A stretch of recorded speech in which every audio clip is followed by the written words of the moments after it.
ఎందుకని? ఎందుకంటే నిన్న జరిగింది తెలిసింది కదా, మీకు తెలుసు కదా, నిన్న జరిగిన గొడవ తెలుసు కదా. వాళ్ళు వైఎస్ఆర్సీపీలు చేసిన నానా హంగామా, ఇంకా దాని గురించి ఓటు వేస్తాడు. అందుట్లో ఈ గడ్డ మీద జరిగింది. ఈ గడ్డ మీద మైనర్ పిల్లల్ని తీసుకెళ్ళి నానా హింసలు పెట్టారు. ఇంకా ఎలాగే వేస్తారు ఓటు? ఇప్పుడు ఇక్కడ స్థానికంగా 2,000 చిల్లర ఓటు ఉంది.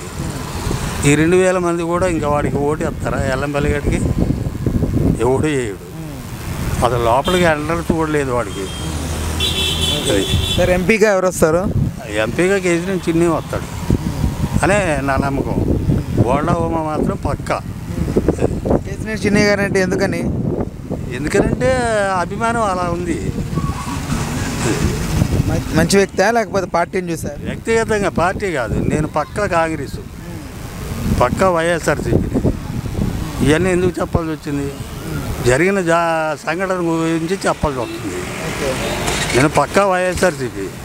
అది ఓకే. ఫస్ట్లో కాంగ్రెసు, ఇప్పుడు వైఎస్ఆర్సీపీ.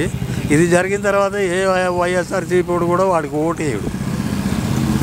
ఎవడు వేయడు, చూసినోడు ఎవడు వేయడు, తెలిసినోడు ఎవడు వేయడు. వాళ్ళు చేసిన కుట్రకి, వాళ్ళు చేసిన మోసానికి, ఈ పిల్లల్ని హింస పెట్టిన దానికి వైఎస్ఆర్సీపీకి ఓటు ఎవడు వేయడు. అది అంటే దాని వెనకాల బలమైన రీజన్ ఏంటి? బలమైన రీజన్ ఏముంది? ఎల్లంపల్లి సీనే బలమైన రీజను. వాడు ఓడిపోతాడనే ఈ పని చేశాడు. ఇంకా దానికి బలమైన రీజన్ ఏముంది? అతను ఓడిపోతాడనే ఈ పని చేశాడు, లేకపోతే ఈ పని చేసుకోడు. ఓటు ఉంది, శాలిట్ ఓటు ఉంది, వైఎస్ఆర్సీపీ శాలిట్ ఓటు కూడా ఉంది కానీ అతను చేసిన పనికి ఎవడు వేయడు ఈసారి. అది ఏదో కొద్ది గొప్ప 10% వేస్తారు కానీ 99% వేయరు ఓటు. అది ఈసారి ఖచ్చితంగా వైసీపీ వస్తుంది అనుకుంటున్నారా? గవర్నమెంట్ ఫామ్ మాత్రం టీడీపీ చేస్తుంది. ఎందుకంటే వీళ్ళు చేసే మోసాలన్నీ ప్రజలకు తెలిసిపోయినాయి. అందుట్లో నిన్న జరిగిన దానికి ఆంధ్రప్రదేశ్ మొత్తం తెలిసిపోయింది. ఆంధ్రప్రదేశ్ ఒడ్రి కమిటీ మొత్తం ఏకమైపోయింది. ఈ ఒడ్రి కమిటీ కాదు, మిగతా బీసీ వాళ్ళు కూడా ఏకం అవుతారు. వైఎస్ఆర్సీపీకి ఇంకా ఓటు ఎవడు వేయడు.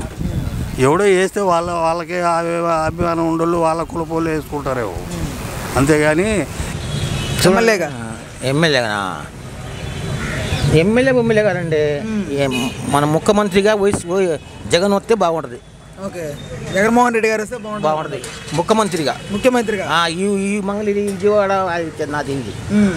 జగన్ అయితే రావాలి, ఖచ్చితంగా రావాలా. వస్తే ఆయన పెట్టిన పథకాలు వస్తే మళ్ళీ అదే మళ్ళీ రావు. ఆయన ఊడిపోతే మాత్రం ఈ మొత్తం తీసేస్తాడు. ఆధార్ కార్డు తీసేస్తాడు, ఆరోగ్య తీసేస్తాడు, ఎవరు చంద్రబాబు నాయుడు అన్నీ తీసేస్తాడు. అన్ని ఇచ్చే స్థలాలు కూడా తీసేస్తాడు, పట్టాలు తీసేస్తాడు.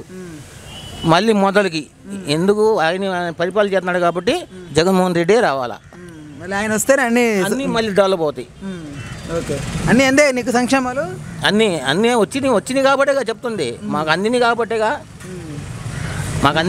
అండి చెప్తుంది. తిని కడుపు తిని అప్పుడు చెప్తామా? ఇక్కడ లోకేష్ లేకపోతే లావణ్య ప్రభుత్వంలో అంటే ఇప్పుడున్నటువంటి సైకో పరిపాలన మనం చూసాము. అంతకుముందు నారా చంద్రబాబు నాయుడు గారి హయాంలో బోండా ఉమా గారు సెంట్రల్ నియోజకవర్గంగా ఉన్నటువంటి పసిగుడ్డుని 500 కోట్ల రూపాయలతో ఈ మొత్తాన్ని, సెంట్రల్ నియోజకవర్గాన్ని మొత్తాన్ని అభివృద్ధి చేసినటువంటి ఘనత, చరిత్ర కేవలం ఒక బోండా ఉమా గారిదే.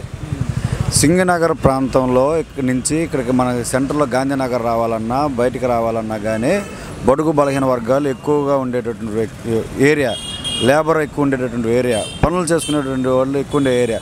సింగనగర్ ఫ్లైఓవర్ వల్ల అనేక రకాల ఇబ్బందులు పడి మనం చూసాం. దాదాపు బస్సులు కూడా యాక్సిడెంట్లు అయిన పరిస్థితి, లేకపోతే అక్కడ చనిపోయిన పరిస్థితి కూడా చూసాం. ఆ ఆవేదనకి చలించిపోయి బోండా ఉమా గారు పిలిపించి మాట్లాడి దాన్ని ఆర్యుబిఏ ప్రపోజల్ పెట్టి ఈ రోజున రైల్వే అండర్ బ్రిడ్జ్ ఏర్పాటు చేయడం వల్ల ఎంతోమంది ట్రాఫిక్కి ఇబ్బంది లేకుండా సకాలంలో వాళ్ళ పనులకి, వాళ్ళ వ్యాపారాలకి, వాళ్ళ వృత్తులకి బయటకు రావుతున్నారంటే అది కేవలం అభివృద్ధి చంద్రబాబు నాయుడు గారు, బోండా ఉమా గారు చేసినటువంటి మార్పు. దాన్ని ఎవరు చెరపలేరు.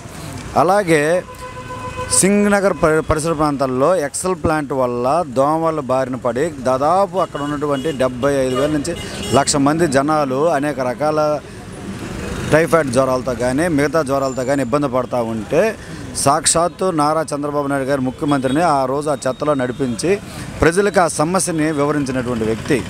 ప్రజల కష్టాలు తెలిసినటువంటి వ్యక్తి బోండా ఉమా గారు దాన్ని ఎంతో చాకచక్యంగా ధైర్యంగా పై అధిష్టానాన్ని తీసుకెళ్ళి దాన్ని సాల్వ్ చేసిన వ్యక్తి బోండా ఉమా గారు. ఇలాంటి అభివృద్ధి కార్యక్రమాలు ఎన్నో చేశారు కాబట్టి ఖచ్చితంగా ప్రజలందరూ కూడా ఆయనే అనుకుంటారు.